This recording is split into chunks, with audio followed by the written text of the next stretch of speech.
All right, let's do this one. When's the last time you've been through like the creation account or Genesis? Been a while? Yeah, it's been a while. You did any science? Usually you throw like some science stuff in there if you're doing the topicals or anything. You done? Uh-huh. Have I been Yeah, recently. have I been looking at that? Yeah, lately. Oh yeah, there's all kinds of stuff that's been going on. Oh gosh, what could I tell you? I just pay attention to things that are taking place in science and in different areas. One of the things that I've seen lately is the fact that the moon is giving off heat that shouldn't be there, and the crust of Mercury is way thinner than people thought it should be. And what that has to do with is the age of the solar system, basically.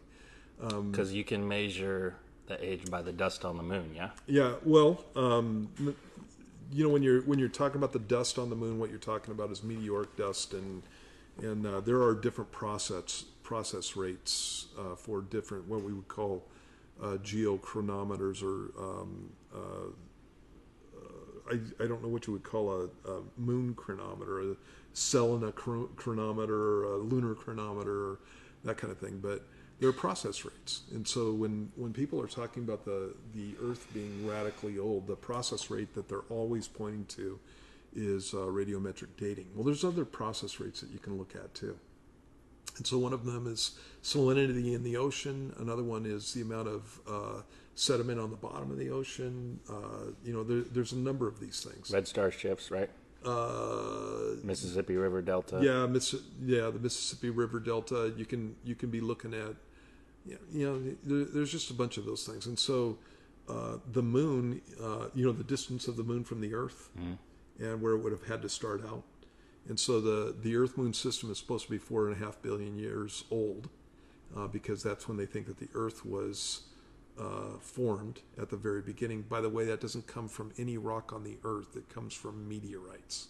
There's no rock on this planet that's 4.5 billion years old. Not that they've found.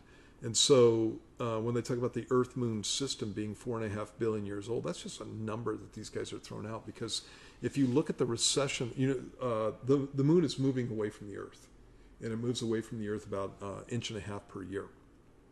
And so you take that process backwards, and you... Let me get this straight. They can calculate 1.5 inches? Yeah, they can shoot lasers at the moon. Yeah. Wow. And all you need is a stopwatch, a good stopwatch, basically. And so they can calculate. They left laser reflectors on the moon during the Apollo missions. Really? Yeah. And so you can shoot lasers at the moon, and you can get the reflection back. And so they can calculate the recession of the moon. That means the moon's moving away. And so obviously, if it's moving away at about 1.5 inches per year, you can go backwards with that, and pretty soon you got the moon knocking dinosaurs in the head, basically. And so and there's a limit to that. There's a gravitational limit to how close the moon can be to the Earth before it will break up, because the Earth's gravity will just destroy it. And so that limit was reached 1 billion years ago. The moon can't be any older than 1 billion years, just because of the recession of the moon. Because if it was any older than that, it wouldn't be there. And so there's all these geochronometers. Well, it's the same thing with the moon in the sense of they thought that the moon should be cold, because if it's 4.5 billion years old, then you have a core, but the moon is I think it's 1/10 of the size of the Earth. I can't remember what the exact number is. It's 1/6 the gravity, but it's much smaller than the Earth as far as volume goes. And so the cooling that would take place in the moon's core would happen much more quickly, and the numbers that you would have to have for the moon to be 4.5 billion years old don't match up. The moon's too hot. It's there's heat coming out from it. They're trying to come up with with reasons for that. Maybe it's meteor impacts. There's been so many meteor impacts that the upper parts of the moon's core have been heated up, or things like that. But probably it's just because the moon's not that old. And you have the same thing with the crust of Mercury. They found out the crust of Mercury is miles less thick than what they figured it should be. For again, Mercury would again be about 4.5 billion years old too, and that kind of thing. And that comes from seismic measurements that took place with probes that went to Mercury. So I'm always seeing these things. Okay, so let me get to this question then, because it kind of goes along to that. It says this: does the Big Bang work with the biblical creation account of Genesis 1? The answer is no, it does not. So when you have, in the beginning, God created the heavens and the earth, and then you have science, which is a Big Bang. Right. They're completely separate. Do you say that because the philosophy is driven behind it differently? No, it's because of the physics behind the Big Bang. Okay, could you explain that? And I don't know. In a nutshell. In a nutshell. What they're talking about when they say Big Bang, it's not Right. like God created it in an explosion? Well, the thing that's good about the Big Bang, and this is the thing that I like about it, when I'm talking to somebody that's into science and they want to be a Big Banger, I don't necessarily tear that whole thing apart right off the bat, because what they have admitted is a beginning. Mm-hmm. And so that's the thing that's good about the Big Bang, and this is where that comes from. When you look out at the universe, it looks like everything's moving away from us. Actually, it looks like we're in the center, and everything's moving away from us. And the way that they tell that is by something that you just mentioned a couple minutes ago, the red shift. And what that has to do with is the light that comes from stars. So you guys have probably seen a spectrum, like a spectrograph.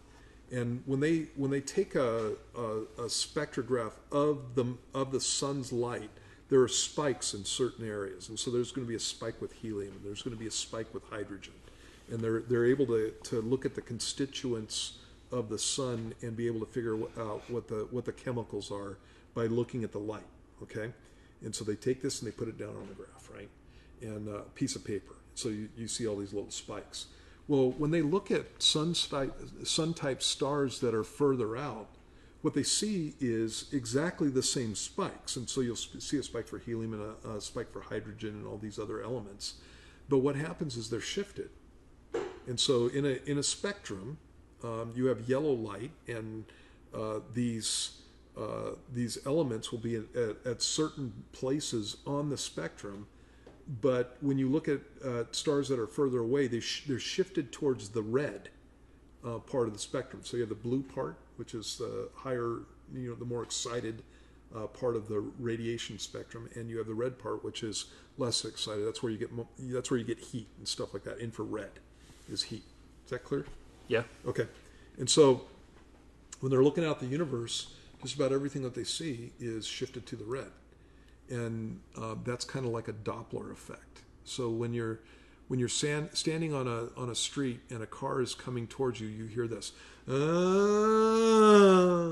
That's an example of the Doppler effect. And what's happening is the sound waves, as the car is coming towards you, those sound waves are going out at over 700 miles an hour. But the car is going a portion of that speed, and those sound waves are getting bunched up as they're coming towards you. And as the car comes past you, you're getting the real sound. And then as it moves away from you, now you have the speed of sound, the speed of the sound waves, plus the car is also moving away from you. And so those sound waves are getting stretched out. And that's why you hear that sound. It's called a Doppler effect. Well, light does the same thing. And so when light is coming towards you, it shifts to the blue because it's getting all scrunched up. It looks like it's going faster. And when it goes away from you, it shifts to the red. And so what happened was in the early 20th century, they started taking spectra of stars, and they saw stars that are shifted to the red. In fact, they saw the vast majority of stars shifted to the red. So you're talking now under like a microscope, telescope, because in our eye they look blue. Right. Well, they look yellow, or they look blue, or they look red, or they look. Right. You have Well, you're different star colorblind. I'm colors. not going to listen to you on the color. But stars have different colors. okay. And so, But for your point, they're shifting to the red when they look at it. yeah, they're shifting to the red, and so the spectrum is shifted to the red. Okay. Is the point that I'm making, and so what that means is these things. You got to figure out why the light is shifted to the red, and normally what that would mean is that the star is moving away from you at a high speed, and so that indicates if everything is moving away, then that indicates that at some point they were at a point where they were together. And that's where you get the whole idea of the Big Bang. And gosh, I don't want to make this a total science lesson, but Yeah, you got 10 minutes. okay, so the Big Bang is not, and I'm speaking of the theory itself. The Big Bang is not the idea that all the matter in the universe was in one little spot and it all exploded at some point, and all the matter in the universe is going out like a big explosion. That is not what the Big Bang is. The Big Bang is the idea that everything in the universe, including space, was all in one place. And it's not an explosion of matter, it's an explosion of space. The space is expanding. And so everything that you have in three-dimensional space is moving away from everything else in three-dimensional space. And so the way that that's illustrated is taking a balloon. This is the classic illustration. You take a balloon and you have a deflated balloon and you put little dots on it for galaxies all around the balloon. And then you begin blowing that balloon up. And what's going to happen is every single one of those dots is going to move away from every other dot as it's being blown up. The dots that are further away are going to be moving away the quickest, but you can pick any spot on that balloon and it's going to look like it's in the center. And what that's called is an unbounded universe. And so that's what cosmologists have decided that the universe is made like. So in the Big Bang you have space expanding, and the matter in that space is obviously getting further apart because space itself is expanding. Okay, that unbounded universe was just a decision because it could just as easily be bounded. And then in that instance, it wouldn't be like a balloon with every dot moving away from every other dot. It would be like a flat piece of rubber, and you take all of the dots and put it on that, and then you spread that flat piece of rubber out equally each way, and whatever is in the center is actually in the center, and everything else is moving away from it. And that was just a philosophical decision because they didn't like the idea that the earth would be in the center. Because if the earth is in the center, it's in a special place. And if the earth is in a special place, that might, be something that, might go along with actually what the Bible has to say, which is exactly. I think that there's a good chance that the universe is bounded. In any case, that's where you get the whole idea of the Big Bang. Okay, so having said all that, here's the problem with it. They've got a speed of light issue. And it kind of works this way. So from our perspective, we're right here. We'll put it right in the center of the universe. And I can look out this far, and I can see, I think that they're looking out at about 11 billion light years right now. And I can see out this way about 11 billion light years, right around that number. Oh, actually, I think it's a little bit more. No, they were talking about galaxies that were within 700,000 years of the beginning. So 13 billion light years we can see out with the instruments that we have right now. And so what we should be able to see, we're almost to the point where we can see the very beginning if the Big Bang theorists are right, because the universe is supposed to be 13.7 billion light years old. In any case, or billion years old. In any case, I can see 13 billion light years this way. I can see 13 billion light years that way. That's 26 billion light years that are within the scope of my vision. And the problem with that is if light travels at the speed of light that it is right now, well, that light took 13 billion years to get to me, and that's almost the age of the universe for that light to get to me. So what that tells you is this light that's coming from here to me right here can't have come from here to this place over here. It's got another 13 billion years to get there. And yet when I look out in this direction, when I look out in this direction, when I look out in this direction, and when I look out in this direction, what I see is a universe that has the same temperature. And that can't happen. The reason that it can't happen is because having the same temperature means that every part of this universe has communicated with itself at some point, and the heat has evened out. And that's impossible for the size of the universe that we've got right now. So what they came up with to fix that right there, when they found out that the temperature of this part of the universe and the temperature of this part of the universe were identical. How are they measuring temperature? Again, it has to do with spectrometry, Okay. spectrometry and that kind of stuff. And we're assuming that the speed of light is a Have constant. you heard of COBE? No. The cosmic, background radiation, that kind of thing. Well, it has to do with all that. But anyway, they've measured the temperature. Assuming the speed of light is a constant. Assuming the speed of light is a constant. So that can't happen. Right. That can't happen. And so that was something that was a big problem in the early 80s. And so what they came up with was what was called cosmic inflation. And that's the idea that at the very beginning of the Big Bang, you got an expansion of space that was taking place, but all of a sudden that expansion sped up to multiples, like hundreds of times the speed of light, which is a problem in and of itself. They try to say, well, it's space expanding, so that nixes Einstein's theories, but nothing can go faster than the speed of light. That's what Einstein stated. And so they go, well, it's space itself that's expanding, and so we can get past that by doing that whole thing. But anyway, the universe basically came to the same temperature at the very beginning. Then it expanded suddenly, and then the expansion stopped. So the problem, and that's called cosmic inflation. It's to get past the speed of light problem. So the Big Bang has a huge problem with the temperature of the universe and the fact that the speed of light is a constant as far as we know. And so they came up with, they literally pulled something out of their heads.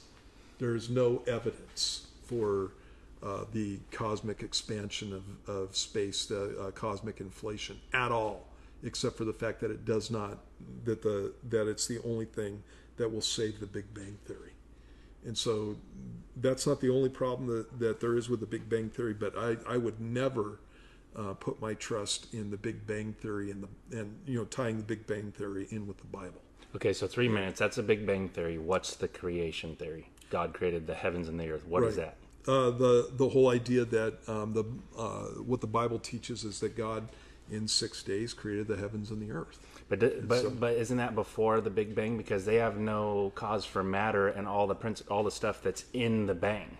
Right. There's where God literally says He created that. Yeah, He created the heavens. Right. There's a number of problems with the Big Bang, but one of the things that Big Bang theorists have to deal with is the fact that all matter and space and time did not exist at one point, and then all of a sudden it did. Everybody agrees with that. Right. And so that's something that the Bible does teach. Right, okay. And so there are things that are good about it because people who are into the Big Bang have to posit a beginning, and they have to understand that everything came from nothing, just like the Bible says. And so that's a hard thing for a scientist to get past. But that's the evidence that we see from the creation. The other problem that we have with the Big Bang is that I was talking about the redshifts, and one of the issues with the redshifts is that they're quantized, and what that means is you get a certain distance out from the Earth, and everything's shifted exactly the same, and so it's almost like there are steps in the redshifts, and so it's not like there's like you have the Earth in the center here, and you have different galaxies, and the further out there that you get, they're shifted a little bit more towards the red. No, it's like rings around the Earth, where you have whole vast portions of space that are shifted in exactly the same way as all these other vast, they're light years apart, these other vast areas of space. And when I'm talking about millions of light years apart, and yet they're shifted in the same way. And so that's an indication that it's not just a speed thing or not an expansion of the universe thing. There must be something else that's going on. Another thing that's a problem with the Big Bang Theory is that we see, for example, quasars that are highly shifted to the red, and quasars are basically these stars that have a huge amount of light that's coming out from them. But the only reason that they think it's a huge amount of light coming from them is because they have such a high red shift, and they think they're on the edge of the galaxy, edge of what we can see of the galaxy. But the problem with that is that a lot of times these quasars are connected to known galaxies with a different redshift by gas, and you can see the gas. And so that means that the redshift of a quasar is not necessarily something that's indicating that it's further out or that it's moving faster. It has to be something else. And so there's a guy named Halton Arp that went through and he's a non-Christian astronomer, astrophysicist, and he went through and showed a number of issues with the redshift that had to do with things like that. So, yeah. Okay.